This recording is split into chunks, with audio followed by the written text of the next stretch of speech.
In the previous lecture, we learned that Tor is an anonymizing network that we can use in order to protect our anonymity and privacy.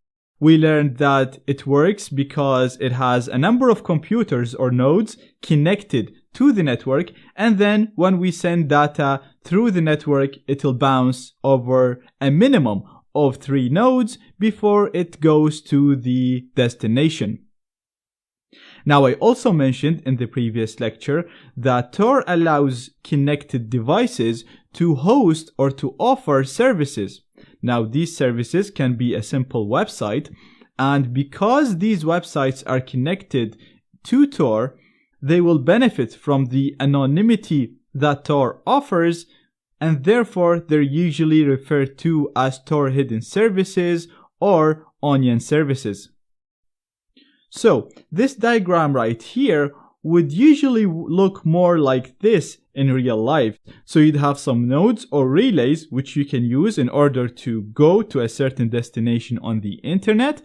But at the same time, some of the connected nodes or some of the connected devices are actually acting as onion services. So these are similar to normal websites that you see on the internet, but they exist within the Tor network. They also use a really smart protocol developed by Tor, which is designed to hide the identity of the server offering the service and the client trying to access the service.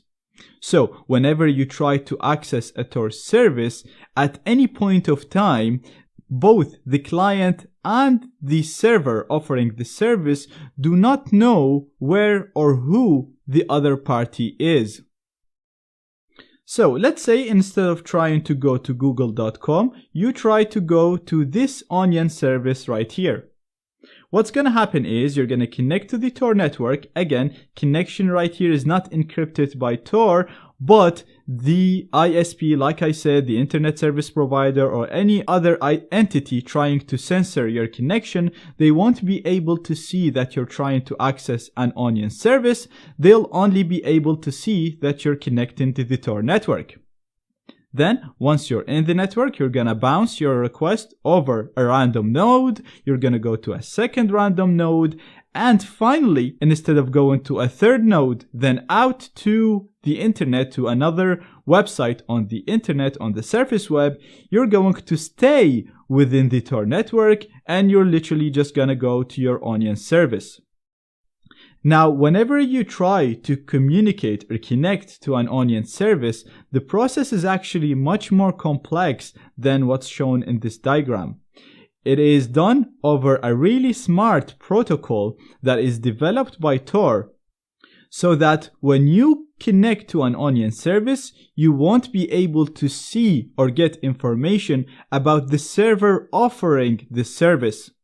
At the same time, the server offering the onion service or the hidden service will not be able to get information about you regarding your location or anything that can identify you.